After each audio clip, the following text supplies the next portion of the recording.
Well, this week, 1,000 people from different backgrounds are all coming together for Cleveland Rising. Their goal is to have candid conversations about race and figure out how all people in all parts of the city can share in Cleveland's future success.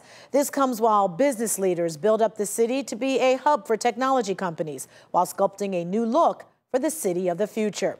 We're exploring those topics all week, but tonight, the dark side to development because some of us are being left behind. News 5's Kevin Barry explains the key to our region's success might be spreading the construction boom downtown into nearby neighborhoods as long as it's done in the right way.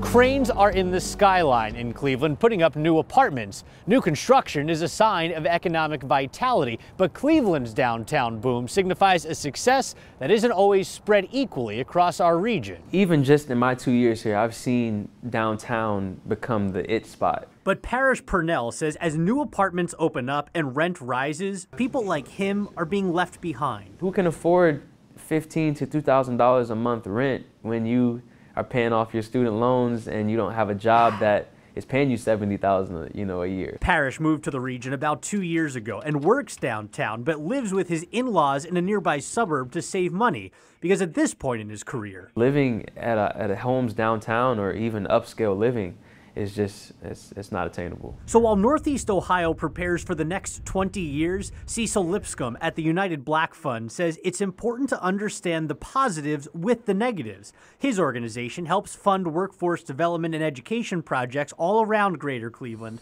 and his office is right across the street from one of those luxury apartments Parrish and many other people just can't afford. We're proud of it for the whole region, right?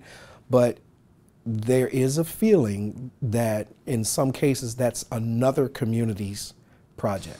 A community with more money for higher rent, driving working class people out of the city. Now what we're seeing is that sort of next wave that you mentioned. Kent State's Terry Schwartz says we're already seeing it because Cleveland has communities that are geographically close, but economically worlds apart. It creates these kind of jarring moments of pockets of strength and pockets kind of that really need support and need help. And it's seen firsthand by the people benefiting from the boom. It's been a successful model with the rebuilding of downtown.